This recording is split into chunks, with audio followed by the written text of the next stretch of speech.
My mother-in-law and sister-in-law call me a housemaid. They mock me, saying, I'm unemployed and just live off my husband. Tonight, my patience ran out. With one single message. I'll take back everything that never truly belonged to them. Before the story begins, please comment below and tell us where you're listening from in the USA. Or anywhere else in the world. Don't forget to like and subscribe to help this channel grow and bring you even more compelling stories. The drive to Mrs. Thompson's house always felt longer than it actually was. Lucy gazed out the passenger window, watching the bustling streets of Los Angeles, but her mind was already at their destination. Beside her, Mark drove, his jaw visibly clenched. Her husband was a wonderful man whom she loved with all her heart, but he struggled internally every time they had to visit his family. Lucy knew it. She knew Mark suffered in silence, caught between the mother he respected and the wife he adored. Lucy sighed softly, making sure her modestly tied hair and simple cotton dress were immaculate. She had purposely chosen her humblest clothes for that day, a neutral linen dress, without adornment or flashy jewelry. An outfit that wouldn't attract attention. That fit the role she played in front of his family, just an ordinary housewife. Are you okay? Honey. Mark's voice broke the silence inside the luxurious car. That vehicle was one of many assets registered under his company's name. Her company. Lucy turned her head and gave him a sweet, genuine smile. One that always managed to calm Mark. I'm fine. Mark? It's just a normal visit. We're going to see your mom and Valerie. It's been a while since we visited them. Mark sighed. I know my mom and Valerie can sometimes go too far. If they say anything nasty today, please don't take it personally. I'm going to. Lucy gently interrupted him, stroking the back of his hand on the steering wheel. I'm used to it already. Don't worry. The important thing is that we show our good intentions. They're your family. Mark? Which means they're mine too. Mark looked at his wife with a mixture of deep love and guilt. Lucy was too good. Her patience was as vast as the ocean. For years, she had hidden her true identity as the sole owner and CEO of the Vega Group, the giant conglomerate where Mark worked as marketing director. Lucy did all this for Mark. She didn't want him to look like a kept man in his family's eyes. So, they had both created a narrative. Mark was a successful director with a great salary, and Lucy was the housewife whose expenses he fully covered. The irony was that the luxurious villa they were driving to, the car Valerie drove, and the generous monthly allowance Mrs. Thompson received, all came directly from Lucy's personal account. Finally, the car entered the grand gate of a residence in one of the most exclusive areas of Beverly Hills. The house was majestic, modern minimalist in style. Lucy herself had signed the purchase papers for that property 3 years ago. But in Mrs. Thompson's eyes, that house was irrefutable proof of Mark's success.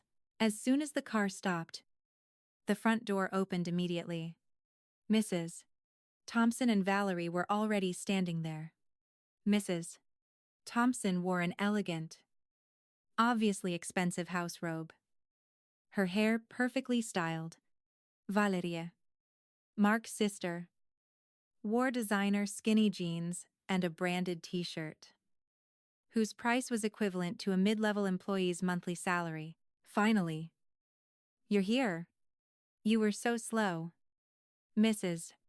Thompson greeted with a falsely kind tone, though her eyes coldly scrutinized Lucy.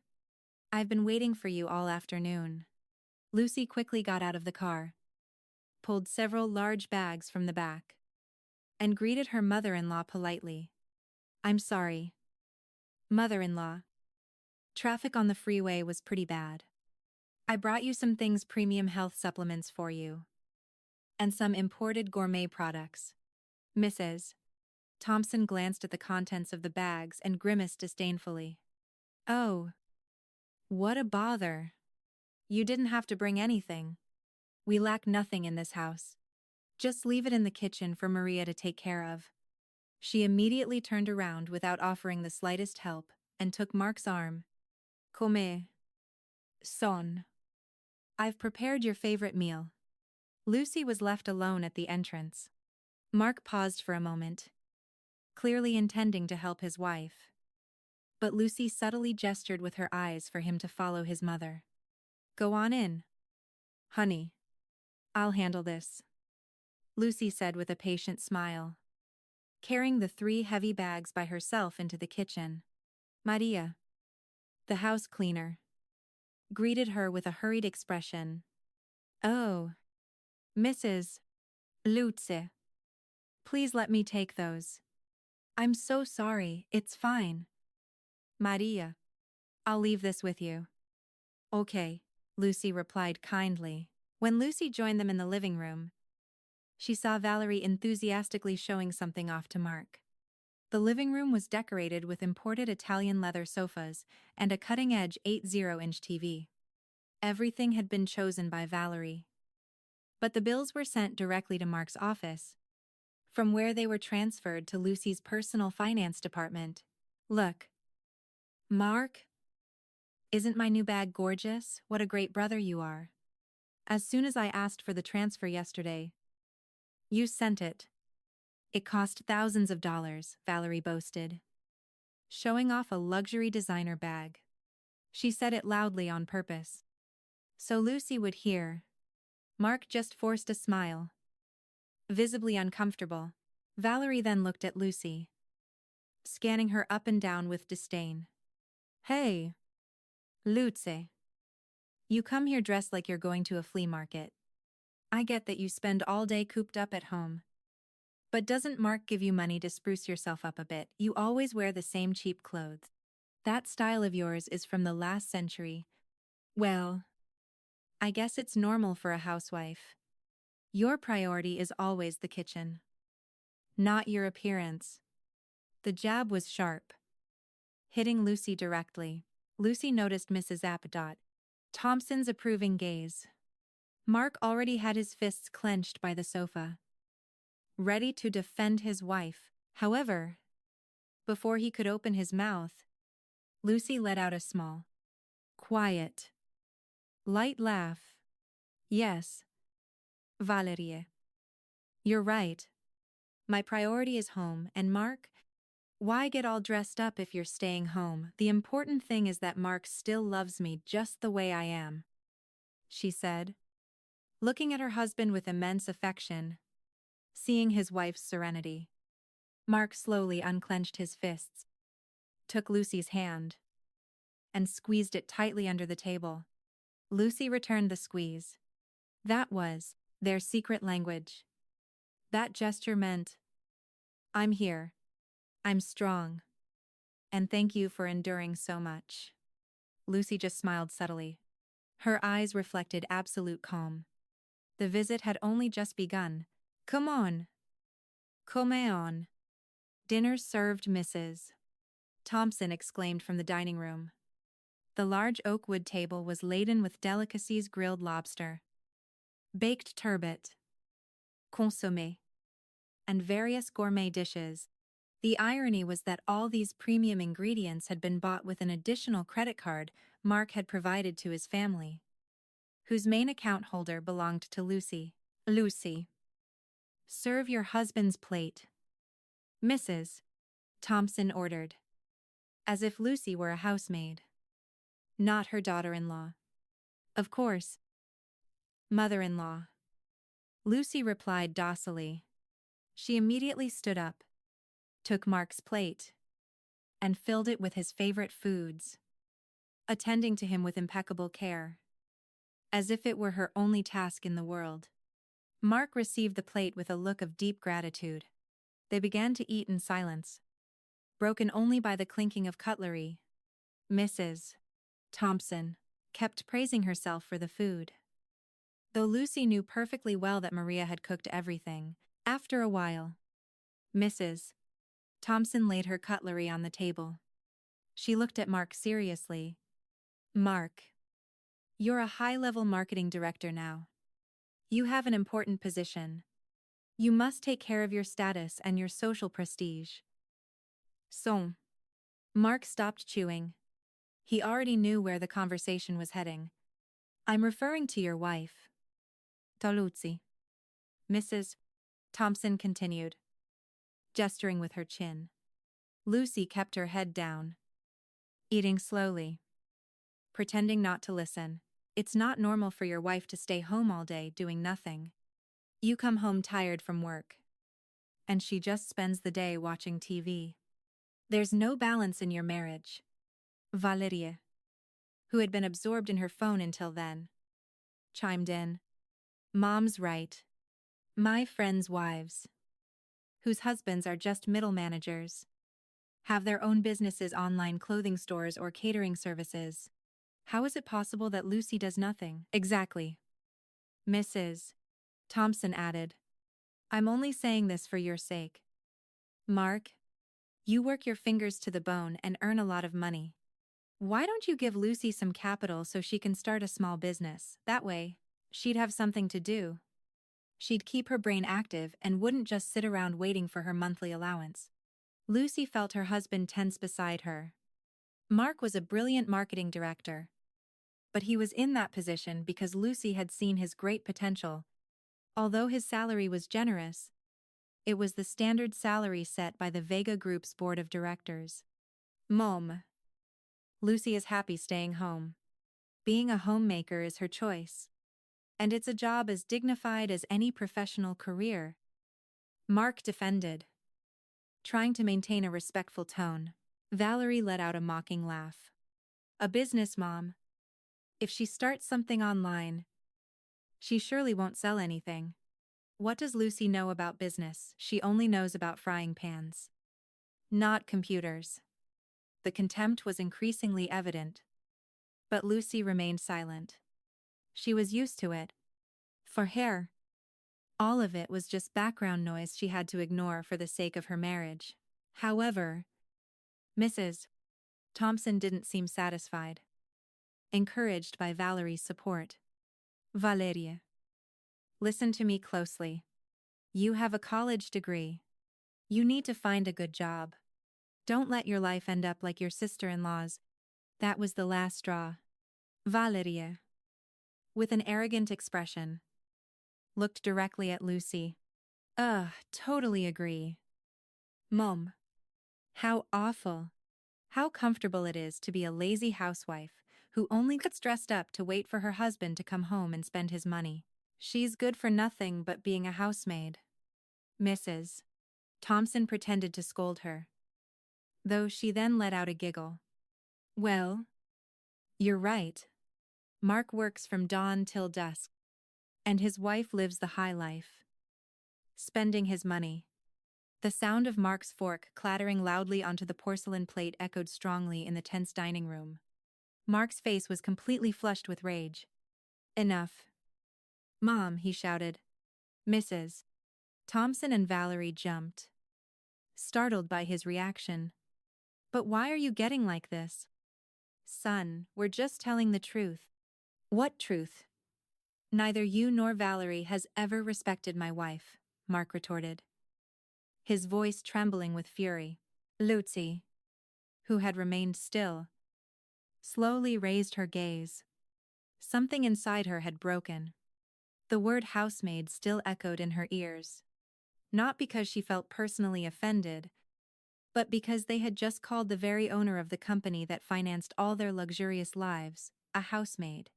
She laid her cutlery down on the plate with extreme slowness. Her movement was so serene it contrasted sharply with Mark's contained fury, who seemed about to explode.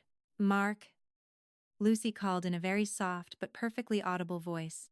Mark looked at his wife, and his anger lessened a bit at her expression. Lucy didn't look sad or angry. Her face was inexpressive, but her eyes were fixed. Then she looked at Mrs. Thompson, then Valerie, and smiled. It wasn't her usual patient smile, nor the warm smile she always gave Mark. It was a quiet, subtle, Cold smile. The smile of someone who had just made a monumental decision. The smile of someone who had finished playing. Mrs. Thompson and Valerie felt a chill seeing that smile, though they didn't understand why. Lucy said nothing, she merely smiled, took her glass of water, and drank with complete tranquility. Suddenly, the dining room grew icy, and a deathly silence fell over the room. Mark's shouts still lingered in the air. But the sharpest silence came from Lucy's smile. There were no tears or retorts, just a cold gesture that felt colder than the marble floor beneath their feet. Valerie, usually the most insolent, suddenly felt afraid, swallowed hard, and didn't dare continue her mockery. Mrs. Thompson also fell silent. Her haughty face transformed into one of bewilderment. Mark continued with clenched fists, breathing heavily, ready to reveal the whole truth at that very moment. He was fed up. He didn't care if his mother had a meltdown or not. Mark, Lucy repeated. Soft, but firm. She placed her hand on his clenched fist. It's okay. I don't get angry. But, honey, Mark began. Enough. Lucy interrupted him. Her eyes locked with his, and Mark saw something different in her gaze. It wasn't sadness or a plea for help, it was an instruction. Absolute control. Your blood pressure will go up. Mark, let's finish eating. Please. Mark, who knew his wife perfectly, understood that Lucy had absolute control of the situation. He took a deep breath and relaxed his hand under her gentle touch. All right? He murmured softly. Lucy looked back at her mother-in-law and sister-in-law. The cold smile had vanished, replaced by a polite, neutrale expression. Excuse Mark. Mrs. Thompson. Valerie. He must be very exhausted from the accumulated work at the office. These words restored confidence to Mrs. Thompson and Valerie. Ah. So now you're blaming Mark for your problems, Mrs. Thompson grumbled. It's not that. Mother-in-law. Anyway, let's continue eating, Lucy said, picking up her cutlery, again as if nothing had happened. Dinner continued in the most awkward atmosphere imaginable. Mrs. Thompson and Valerie exchanged glances, annoyed at having lost control of the conversation, but also somewhat intimidated by Mark's reaction and Lucy's strange smile. Mark barely touched his food, anger simmering inside him. Only Lucy ate with slow deliberation, chewing each bite slowly, as if each movement were a cold calculation. After dinner, they moved to the living room. Mrs. Thompson turned on the huge TV at full volume in an attempt to dissipate the tension. Valerie flopped onto the leather sofa, put her legs up, and became engrossed in her phone again. Mark sat in an armchair, still looking grim. Lucy, as usual, went to the kitchen to prepare ginger and chamomile tea for her husband, knowing he needed it to calm his nerves. Upon returning, she handed him the cup. Here. Mark. Mark received it gratefully. Thanks. Honey. Lucy sat on the arm of Mark's armchair, a position that clearly showed her unconditional support. She let a few minutes of silence pass. Valerie occasionally laughed at something on her phone while Mrs. Thompson loudly commented on the TV program. Both acted as if the cruel insults from the dining room had never happened, assuming Lucy, as always, would remain silent and let it go. But they were completely wrong. Once she was sure Mark was calmer, Lucy spoke in a low but utterly clear voice. Mark, she said, looking directly at him. My phone ran out of battery. Could you lend me yours for a moment? I need to send an important message. It was a perfectly normal request. Mark, suspecting absolutely nothing, reached into his pocket and handed her the device. Sure. Take it. I'm just going to the restroom for a moment. Thanks. Honey. Lucy replied. As soon as Mark entered the bathroom, Lucy stood up. Mrs. Thompson and Valerie barely glanced at her before going back to their own things. Lucy walked calmly. But instead of heading to a room, she went toward the large glass door leading to the backyard. She opened the door and stepped out. The cool Los Angeles night air hit her face as the glass door closed behind her. Something completely changed in Lucy. The slightly stooped posture she adopted out of courtesy and submission immediately straightened. Her face, which had previously shown a patient smile, hardened with determination. Her steps, once slow and cautious, became firm, decisive, and full of authority. Her simple cotton dress now seemed like a haute couture outfit under the garden lights. She was no longer Lucy, the submissive housewife. She was the one and only Lucy Vega, CEO and sole owner of the Vega Group. She walked to the center of the garden, impeccably designed by a renowned landscaper at Lucy's expense, simply because Valerie wanted a showy space for her social media photos. Lucy stopped under a large tree, out of earshot of those inside. She unlocked Mark's phone. She didn't have to look hard. She knew exactly how her husband saved that secure contact, Miss Alex Finance. Alex was Lucy's right-hand man, the director of her personal finance office, in charge of managing all her assets outside the corporation. Lucy opened the instant messaging app. Her skilled and elegant fingers, which Valerie had mocked, saying they only served to hold frying pans, began to type with astonishing speed.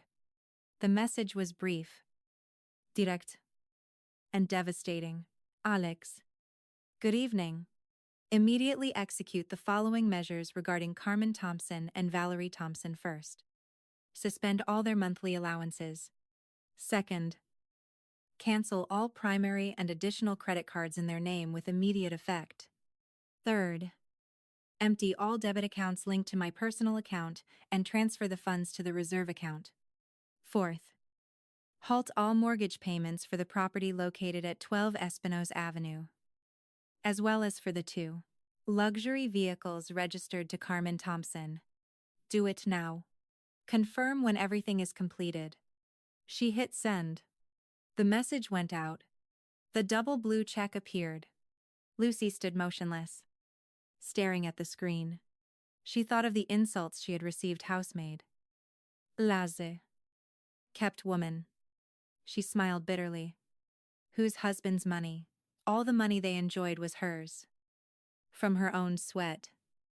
The result of grueling late-night meetings and making extremely complex decisions that affected thousands of employees.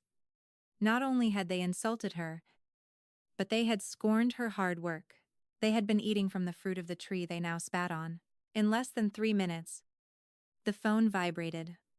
Alex's reply arrived. Good evening, Mrs. Vega. Orders executed. Everything completed successfully. Credit cards deactivated. Debit account balances are 0. Mortgage payments suspended. And the legal team is already processing asset seizure and recovery orders for delivery first thing tomorrow. Any other instructions? Madam Lucy typed back. That's all. Alex. Thank you for your swift action. Have a good night. She deleted the conversation history from Mark's phone and turned off the screen. She remained silent for a few moments, breathing deeply. She could hear Valerie's distant laughter from inside the living room. They would be the last laughs of that night. She turned around and put on the mask of the submissive, home-loving Lucy again. But that mask was already broken. Her eyes conveyed relentless determination. She entered the house just as Mark was coming out of the bathroom. All done, honey? Mark asked. Yes. Here's your phone. Thank you so much, Lucy replied.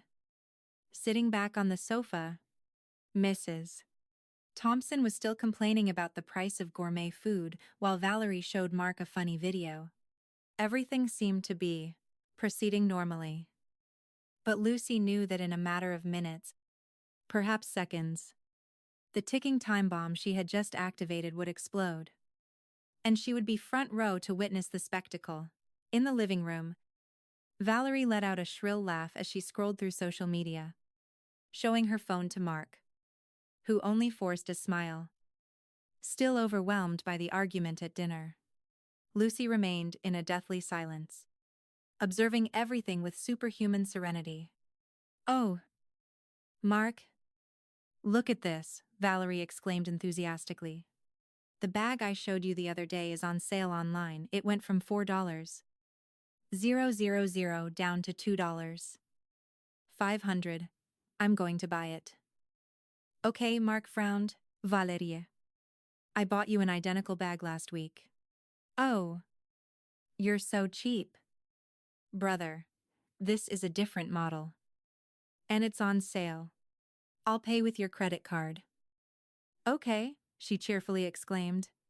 She wasn't asking permission, she was simply informing him.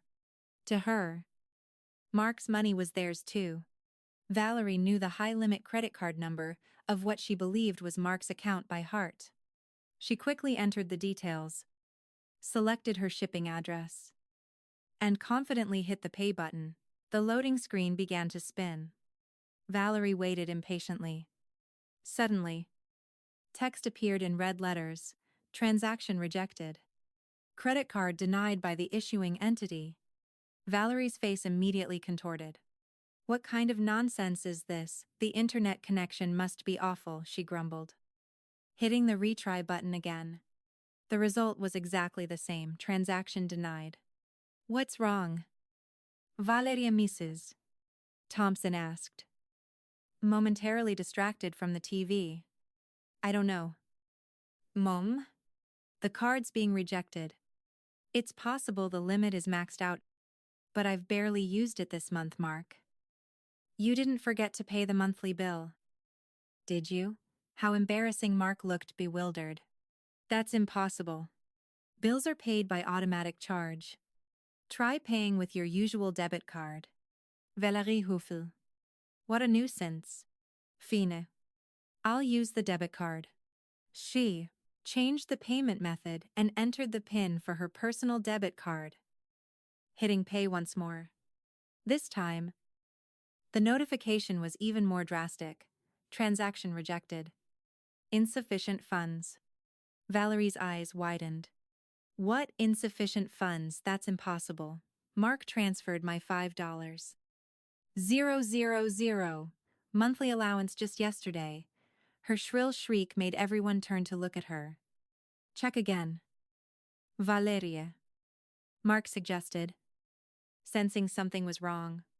With trembling hands, Valerie opened her mobile banking app, entered her password, and accessed her balance information. Her heart pounded.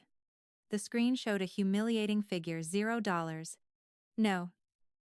It can't be," Valerie screamed, in a panic, refreshing the screen again and again. The result was still the same: absolute zero. Mom, Valerie ran to her mother, shaking her arm. "Mom? Check your bank account right now. Hurry." "Why are you screaming like that, Mrs.?" Thompson scolded her. But seeing her daughter's pale, distraught face, she began to worry. She pulled out her phone and opened her online banking.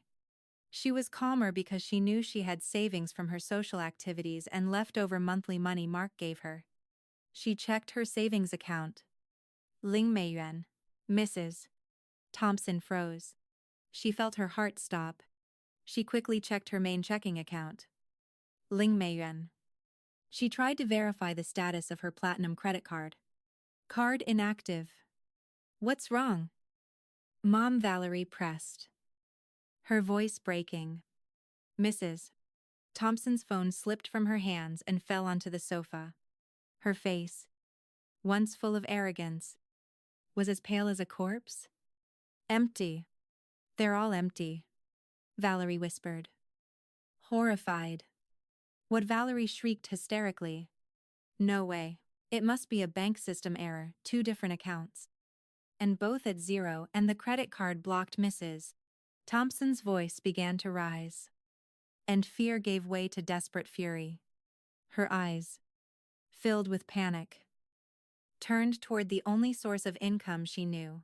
Mark stood up abruptly, pointing a trembling finger at his son. This is your doing. You blocked our cards and our accounts, Mark recoiled, utterly stunned. I didn't. Mom, I swear to God, how could I do something like that? Don't lie, Valerie cried, her eyes filled with frustrated tears. Mark must be mad about what we said at dinner. What a bad person you are, leaving your own mother and sister destitute just to defend that kept woman. Watch your words. Valerie, Mark exploded, also feeling the panic of not understanding anything. He quickly opened his mobile banking on his own phone. Curiously, his payroll account was intact. Everything was normal. My account is perfectly fine. Mom, I have no idea what's going on. Liar, then what is this? Why has all our money disappeared, Mrs. Thompson burst into tears. Not of sadness, but the desperate wail of a snob stripped of her luxuries.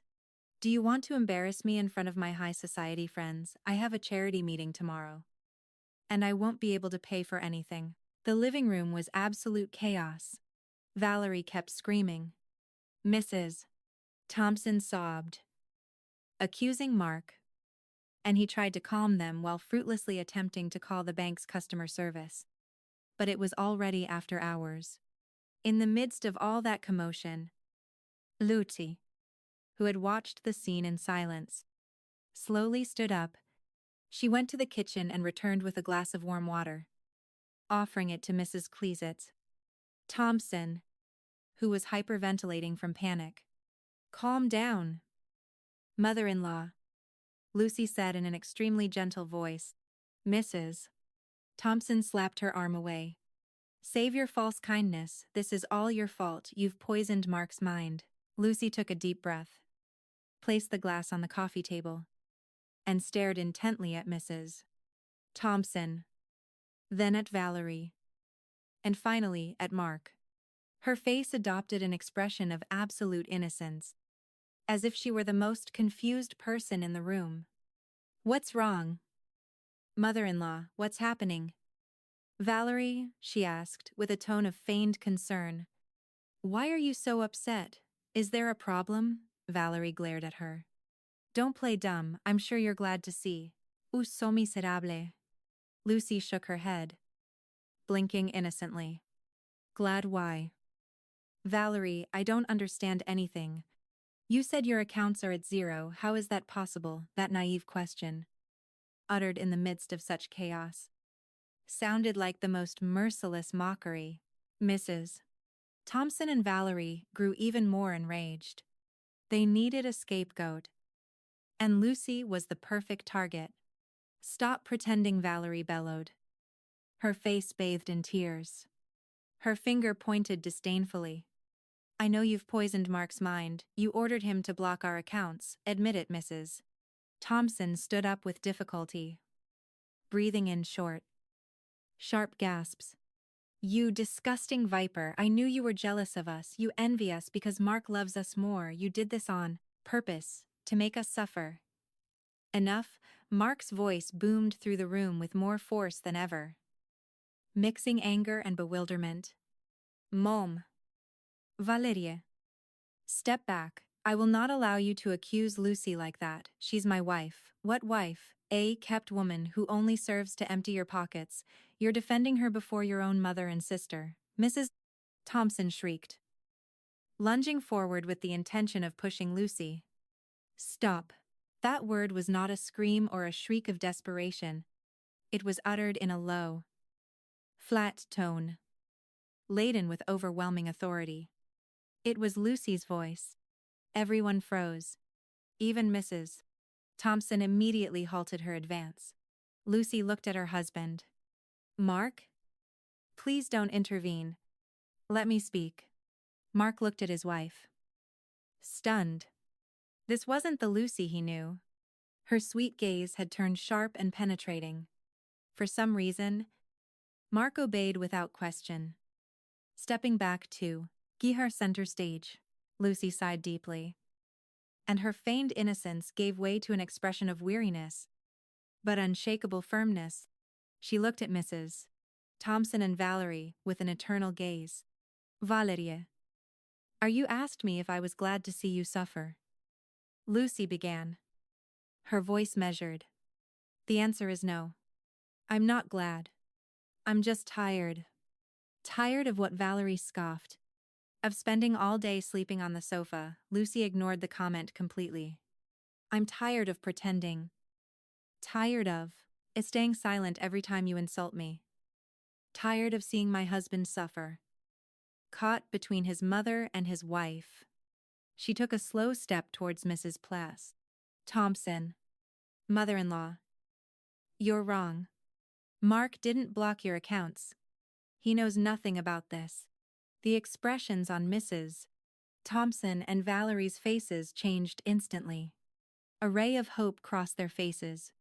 If it hadn't been Mark, then it must be a bank error. I knew it. It's a banking system error, Valerie exclaimed. Ready to grab her phone to call customer service. Lucy paused dramatically, letting the silence heighten the tension in the room. It was me. An absolute silence fell over the living room. Valerie tried to stifle a laugh that eventually exploded into hysterical cackles. Hey, Lucy. Are you out of your mind? Don't say silly things. If you're stressed, don't take it out on us. Mrs. Thompson also let out a cynical laugh. A forced chuckle to hide her growing uneasiness.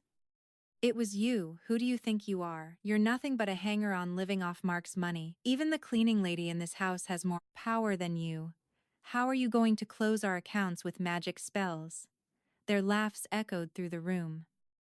Repeating the housemaid insult once more. Lucy didn't flinch. She waited patiently for them to quiet down. Her face impassive. Mother-in-law. You say I'm a kept woman. She said coldly. You say I spend my husband's money. She looked Mrs. Thompson directly in the eyes. And you know what? That last part is true. I don't spend Mark's money. Mrs. Thompson stopped laughing, frowning. Because all the money you've enjoyed all these years. Lucy continued, her voice soft but cutting. The tens of thousands of dollars that flowed into your accounts, monthly. The platinum credit cards Valerie used to buy luxury handbags. The high-end Mercedes you used to show off to your friends. The sports car Valerie took out to party. And this very mansion you live in. Lucy took a deep breath. None of that came from Mark's salary. All that money comes from my personal bank account. Valerie stopped laughing completely. Her face turned pale again. No. It can't be. You're lying. You're lying. Lucy offered a thin smile. That chilling expression returning to her face. Valeria. You asked me what right I had to close your accounts. Didn't you? Valerie nodded mechanically. My right, Lucy declared, is the right of ownership. My right as the main account holder, upon which yours depend. My right as the person who signs your brother's paycheck. Enough, Mrs. Thompson cried. You've gone mad. Completely mad, Mark. Snap your wife out of it. Mark simply remained silent. His head bowed. His silence was the most terrifying confirmation for Mrs. Thompson. So, Lucy continued as if no one had interrupted her. When you called me a housemaid, when you called me lazy, and said I lived off Mark's expenses, you were insulting the person who paid all your bills. She looked at Valerie. Then at Mrs. Thompson. Her face utterly devoid of emotion. As of tonight, your monthly allowances are permanently cancelled. Cancel our allowances, Mrs. Thompson's laugh was hysterical. Defiant. She pointed a trembling finger at Lucy. You're completely insane. Being cooped up at home has warped your brain, Mark. Call a doctor immediately. Take your wife to a psychiatric hospital. She's delusional. Valerie seconded her, though her voice no longer sounded as confident as before. It's true. Mark, Lucy must be exhausted and talking nonsense. How can she be the owner of a big company? Dressed in such cheap clothes, she said, pointing at Lucy's simple cotton dress with scorn. And you expect us to believe you pay Mark's salary, please? Both looked at Mark for support, expecting him to laugh at Lucy's supposed delusions and reassure them. But Mark didn't laugh. He lifted his head, his eyes, bloodshot, containing a whirlwind of emotions, guilt, Eiderage, but above all, immense relief. The weight he had carried for years on his shoulders finally disappeared. Mom. Valerie. Mark's voice was deep and hoarse. Enough. What are you saying? Son, but your wife. Everything Lucy said is absolutely true. Mark interrupted her firmly. If Lucy's words had been a lightning bolt, Mark's confirmation was an earthquake that completely shattered their world. The faces of Mrs. Thompson and Valerie froze. Their mocking laughter died in their throats. What did you say, Mrs. Thompson whispered, refusing to believe what she heard. It can't be true. Mark, has that woman brainwashed you? Has she put some kind of spell on you? Valerie sobbed with uncontrollable trembling. Shut up, Valerie, Mark roared. Have some respect. All you've lived off all these years is my wife's money, the same money you've used to humiliate her. Mark walked toward Lucy and took her hand firmly. This time in plain sight of everyone. For 3 years, I kept silent. And I did it out of respect for you. Mom? It was Lucy who begged me not to say anything. She didn't want you to feel uncomfortable or inferior knowing who she really was. She wanted you to love her for who she was. Not for her money. But what have you two done? Mark continued, his voice breaking with anger. You've trampled on her kindness. You've called her a housemaid, lazy, and a kept woman. Do you have any idea who you were insulting? Mrs. Thompson and Valerie took a step back. They had never seen Mark so furious. Lucy gently released her husband's hand and stepped forward, regaining control of the situation. The aura of the patient housewife had completely vanished, giving way to the imposing presence of a powerful leader. Mrs. Thompson. Valerie, she said in a calm voice, but full of firmness. Did you truly believe that with Mark's position as marketing director, you could afford a multi-million-dollar mansion, 2 high-end cars, and a monthly allowance of almost $100? 000 between the two of you. Lucy shook her head slowly. A director's salary is very generous. Yes, but not that much. It's not enough to finance your aristocratic lifestyle. You've always looked down on me for dressing simply and preferring to stay home to take care of my household. You thought I didn't work, didn't you? You were completely wrong. Lucy stared intently at Mrs. Thompson, then at Valerie. Allow me to formally introduce myself. My full name is Lucy Vega. Mrs. Thompson and Valerie frowned. The name Vega sounded vaguely familiar. And she paused intentionally for dramatic effect. I am the founder, sole owner, and CEO of the Vega Group. Valerie covered her mouth with her hands.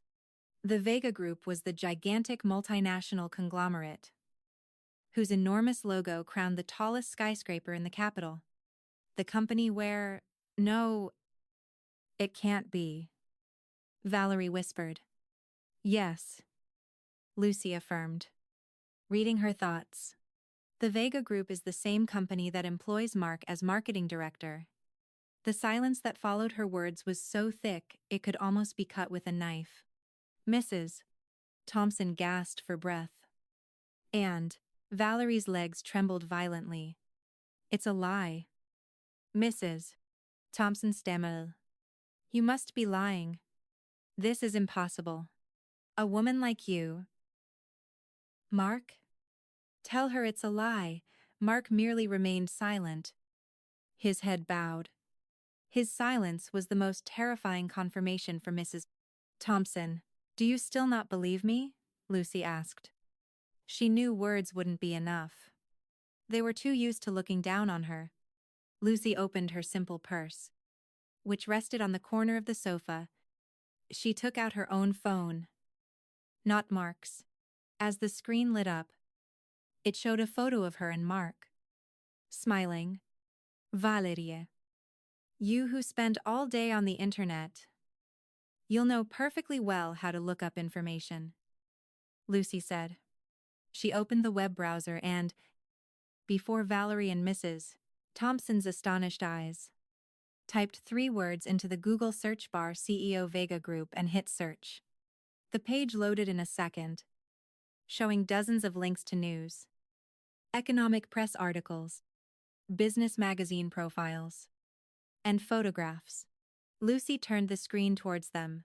The first results showed numerous photos of a woman impeccably and elegantly dressed, speaking at press conferences, leading executive meetings, and receiving prestigious business awards. There was no doubt that it was Lucy. She wore professional makeup and exclusive designer suits, but it was unmistakably her. Valerie read aloud the title of the first article. Her voice trembling: Forbes, the silent leadership of Lucy Vega at the helm of the giant Vega Group, in the global market. She slid her finger down the screen to see another headline: Exclusive interview with Lucy Vega balancing her role as CEO and wife. More images followed. Lucy shaking hands with a government minister. Lucy on the cover of the prestigious Fortune magazine. The phone slipped from Valerie's hands in surprise. She quickly picked it up and kept clicking on the links. Everything was real. Mrs. Thompson looked over her daughter's shoulder, her eyes fixed on a photo where Lucy signed an important business agreement with Mark standing proudly behind her. Smiling, the reality hit them like a sledgehammer.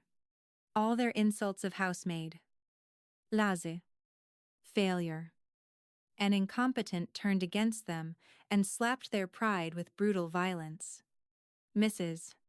Thompson felt her legs could no longer support her, and she collapsed onto the cold marble floor, her gaze completely lost. Valerie dropped the phone and stumbled backward until she hit the wall, her face contorted with panic.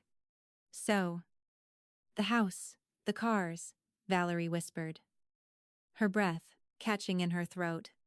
It's all mine, Lucy declared with an uncompromising voice. And as of tonight, you no longer have the right to enjoy any of it. Valerie's face was pale and she couldn't stop trembling.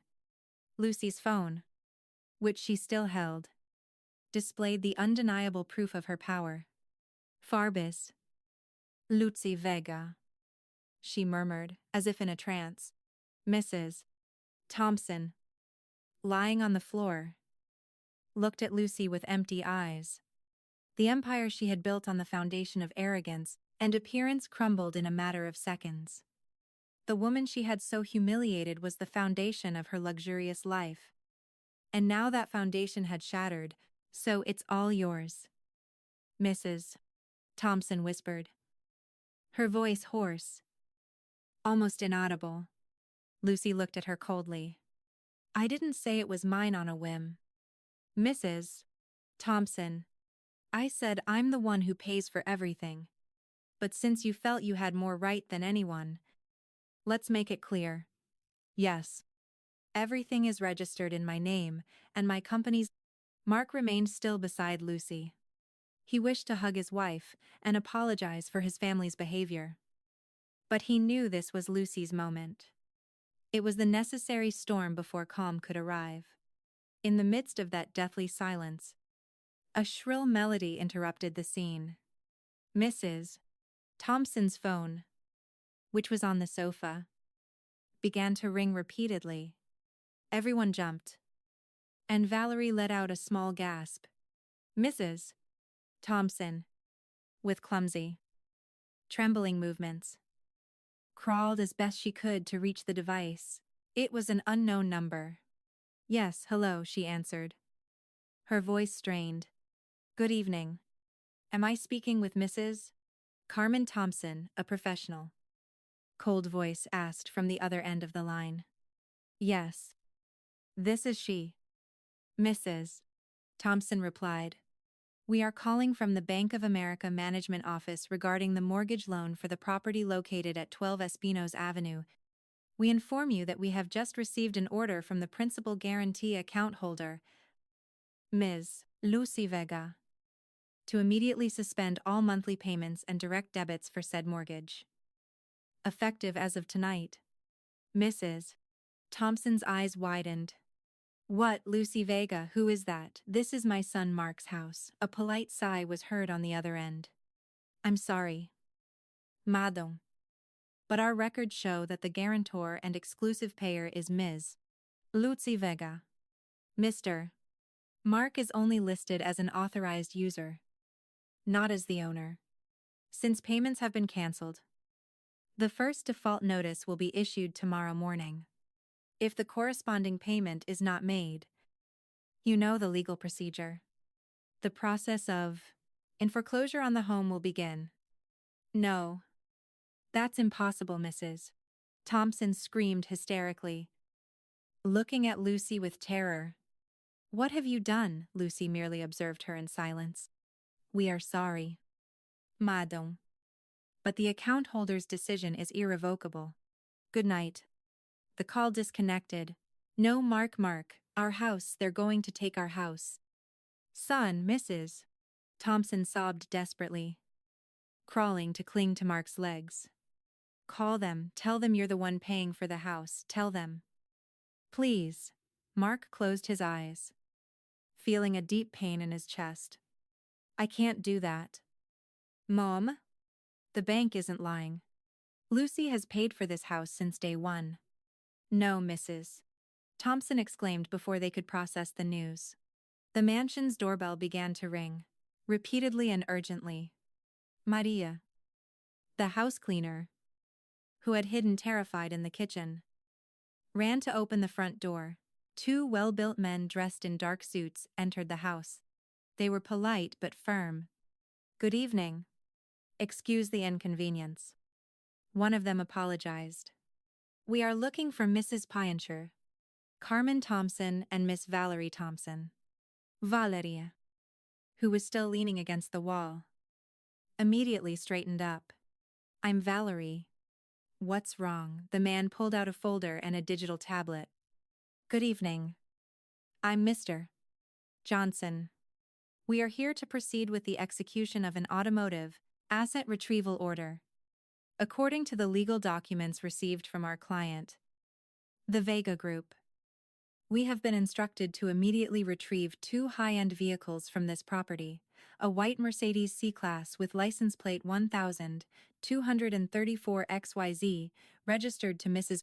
Thompson, and a black Audi A4 with license plate 5678 ABC, registered to Miss Valerie. What? Valerie shrieked with a high-pitched cry. That car was her greatest pride, her social status among her friends. You can't do that, it's my car, my brother Mark bought it for me, you're thieves, get out of my house.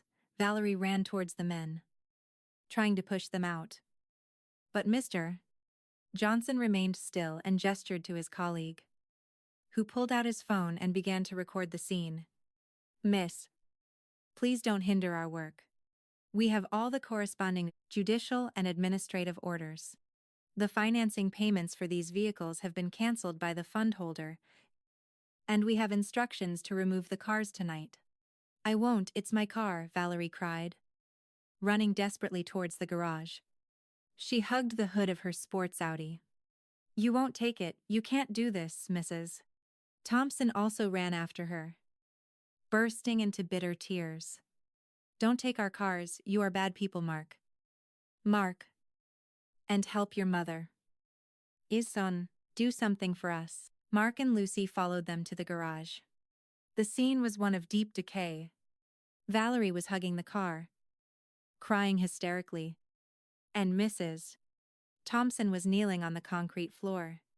The recovery agent looked at Lucy, waiting for instructions. Lucy stepped forward. "Mr. Johnson," she said calmly. "I am Lucy Vega, the legitimate owner of the assets. Please proceed with your work." "Understood, Mrs. Vega." Mr. Johnson nodded. Then he turned to Mrs. Thompson and Valerie. "Please hand over the keys to the vehicles immediately to avoid having to use the tow service, which would increase the expenses. At your cost." "I won't give you anything," Valerie shrieked. Mrs. Thompson looked at Mark again, pleadingly, in a last desperate attempt to manipulate him.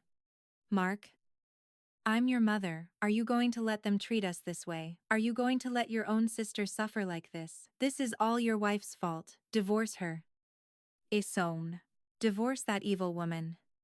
And we'll live happily again like before." Mark froze.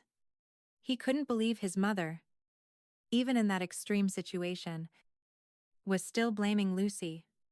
"Mom," Mark's voice trembled. Lucy looked at her husband and waited in silence. This was the ultimate test for Mark. Mrs.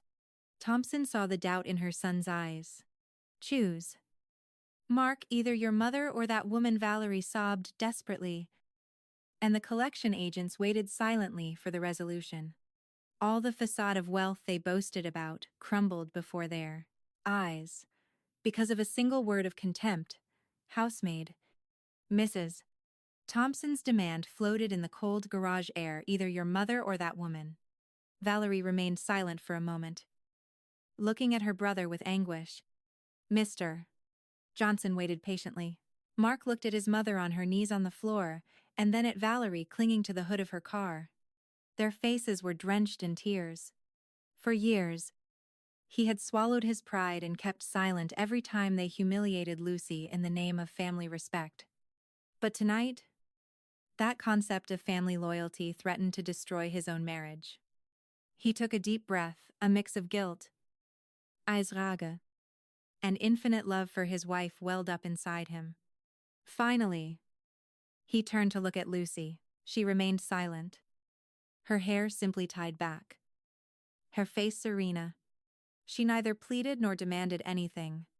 She just looked at him with absolute confidence, giving him the freedom to make his own decision. That confidence gave him the necessary courage. Mark turned to face his mother. His eyes were red, but his voice was firm and resolute. "I've chosen, Mom," he said coldly. Mrs.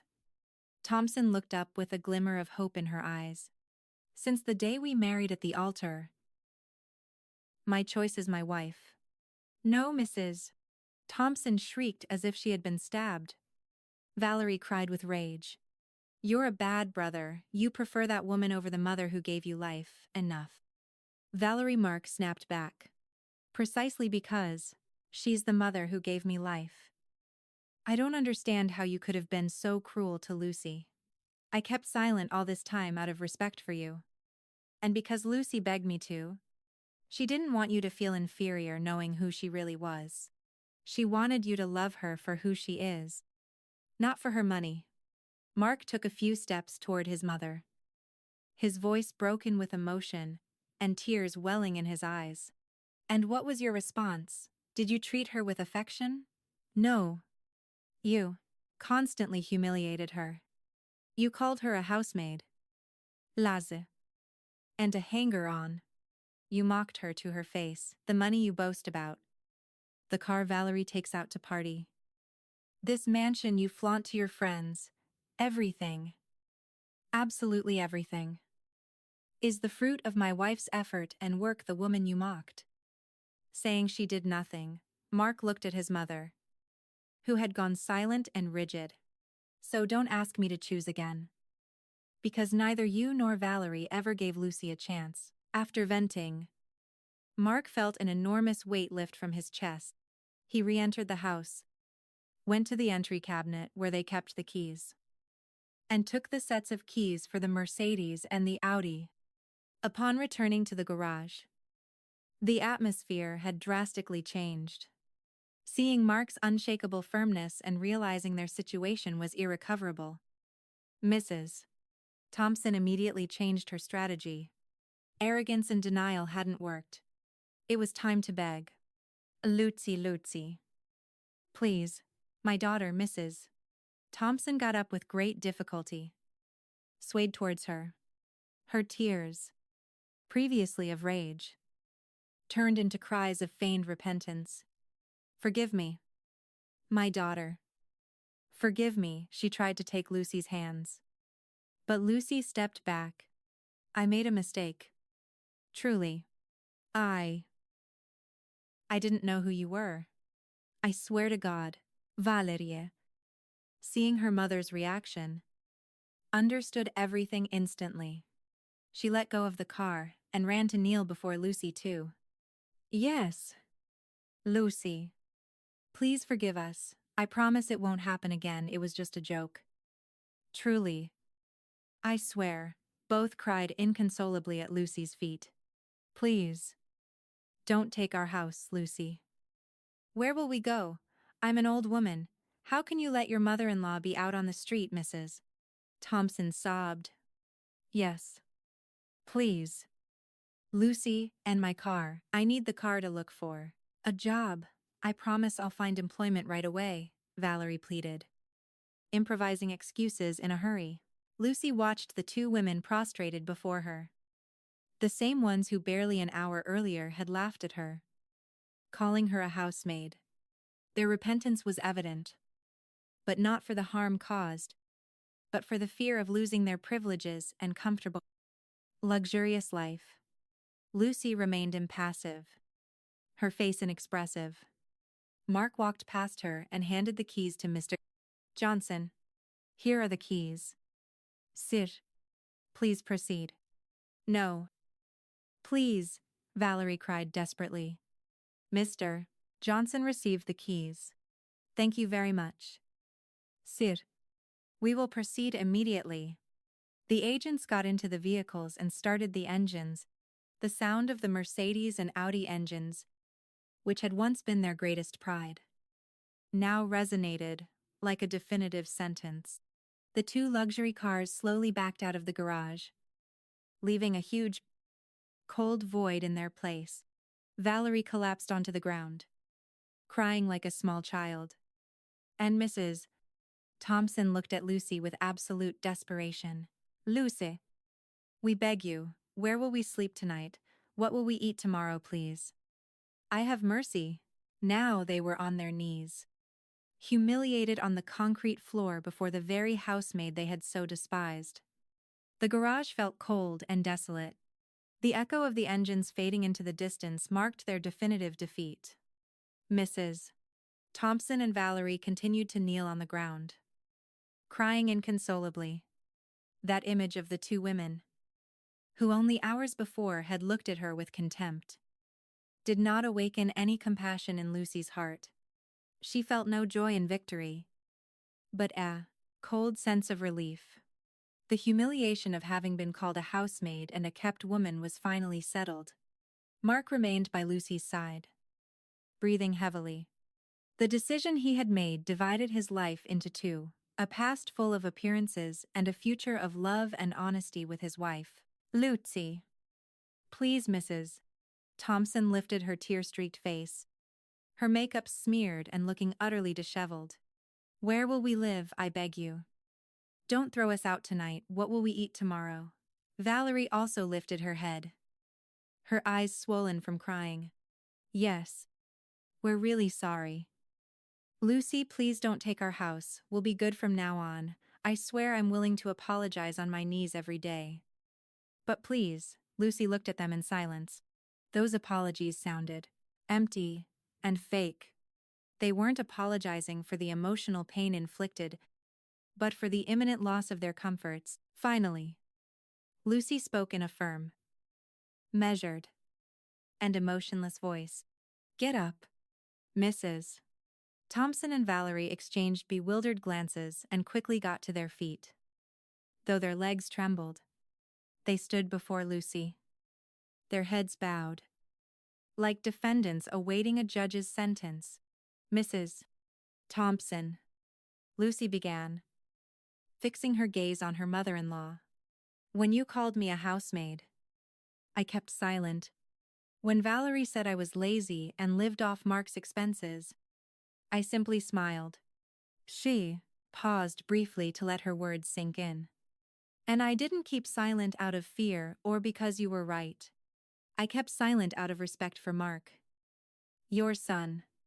I kept silent because I thought we were a family, and that with time and patience, you would eventually value me as a person, and not as a burden. Lucy shook her head slowly. But tonight I've realized my mistake. You will never change. You don't value people's kindness. You only care about money, money that happens to be mine. You ask me where you will live and what you will eat tomorrow. Lucy smiled faintly, that same icy expression from the dining room returning. That's a good question. A question you should have asked yourselves very seriously before insulting the person who provided the roof over your heads and the food that nourished you. You don't regret your offenses. You only lament having lost your privileges. No, Lucy. We are truly repentant, Mrs. Thompson sobbed. Your repentance comes too late, Lucy declared firmly. I have made my decision, and my patience has run out. Do we have to leave tonight? Valerie asked, her voice trembling. Looking at the darkness beyond the garden gate, Lucy observed them. She saw the real panic in their eyes. After all, they were her husband's mother and sister. Lucy was a firm leader, but not a ruthless monster. I'm not throwing you out on the street this very instant, she said. Mrs. Thompson, and Valerie sighed with relief. A slight glimmer of hope. But Lucy immediately added to dispel any illusion. I will give you a deadline of 24 hours starting tomorrow at dawn to collect your personal belongings. Personal belongings? Valerie asked, confused. Your clothes. Your personal jewelry. And anything you bought with your own money, if there's anything left. Lucy clarified. All the furniture, appliances, artwork, and furnishings in this mansion are my property. Do not dare to take anything that doesn't belong to you. 24 hours, Mrs. Thompson exclaimed. And where are we going to move in 24 hours? That's no longer my concern. Mrs. Thompson, Lucy retorted. Valerie has a college degree. Doesn't she? And you look very strong and in good health. You can start looking for real jobs, as you used to suggest to me. Instead of spending your days being lazy, from now on, you'll have to learn to support yourselves and get by without anyone's help. Lucy used the words with which they had humiliated her as a final thrust. And now I don't want to hear anything else. She had said all that was necessary. She turned to her husband. Mark. Honey. Let's go home. Mark, who had remained silent, absorbing all the pain and liberation, nodded firmly. He did not look at his mother or sister. His gaze was fixed solely on his wife. He approached Lucy and took her hand with strength. Both headed towards the garage exit, leaving Mrs. Thompson and Valerie completely defeated behind them. Mark, don't leave your mother alone, Mrs. Thompson cried, running after them. But neither Lucy nor Mark turned back. They got into Lucy's simpler car, which was parked at the entrance the vehicle she used to maintain a low profile. Mark, Lucy, you are bad people. Valerie, please don't go, forgive us. The desperate shouts echoed in the night. But the car doors had already closed. Mark started the engine. Lucy pressed the remote control button, and the imposing wrought iron gate of the mansion began to close slowly. Mrs. Thompson and Valerie ran towards the gate, hitting it desperately. Don't close it. Mark, I'm your mother. The car turned onto the main street and drove away under the avenue's streetlights. The gate closed completely with a dull thud. leaving Mrs. Thompson and Valerie trapped inside the grand property that now felt like a cold, dark prison. The garden lights suddenly turned off, remotely controlled by Lucy. Both were left in darkness at the entrance, illuminated only by the faint porch light.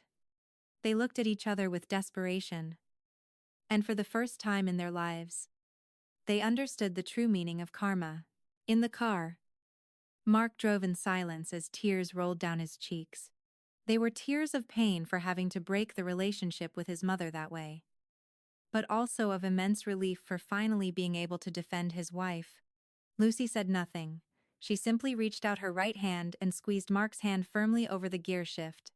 That gesture told him, "I'm here. We'll get through this together. You did the right thing." Mark returned her squeeze with force.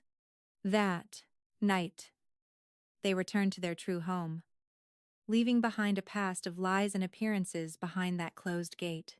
A month after that decisive night, time had changed everything. In a humble, noisy corner of the city, in a narrow alley of a working-class neighborhood in Los Angeles, was a modest rented apartment. The walls were peeling, and a small table fan spun lazily in a corner, trying to alleviate the suffocating heat in the small room. Mrs. Thompson sat on a folding mattress, fanning herself with a promotional flyer. Sweat soaked the simple robe she wore, and her face looked haggard, as if she had aged 10 years in just 1 month. All the elegance and arrogance had vanished, along with her former wealth. "Valerie, are you listening to me? The bottled water is gone. Go buy a gallon at the corner store." Immediately, she yelled at her daughter, Valerie, who was lying on the floor on a mat, staring at her phone's cracked screen.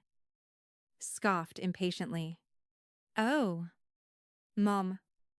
I'm so tired. Why do you have to drink water all the time? I already have enough of a headache." "Headache from what? All you do is spend all day looking at your phone." "I'm the one with a headache. Thinking about how we're going to pay the rent for this apartment tomorrow. Have you found a job yet?" Valerie replied with disinterest. "It's really hard to find anything, Mom. Today I went to an interview to work as a sales clerk in a clothing store, and they rejected me because they said I have no customer service experience. I have a college degree. I'm not going to work as a cashier in a supermarket, making minimum wage. It would be a humiliation in front of my acquaintances." "Humiliation? What pride do you have left?" Mrs. Thompson angrily threw the flyer at her. "We're in misery. Valerie, we eat instant noodles every day. And you're still thinking about appearances. This is all your fault." "With your stupid comments insulting Lucy." "My fault. You were the one who started it, Mom," Valerie retorted, standing up furiously. "You were the one who always boasted to everyone and incited me to ask Mark for money and luxuries, and now that we're in this hole, you're trying to blame me. You should be the one apologizing to Lucy.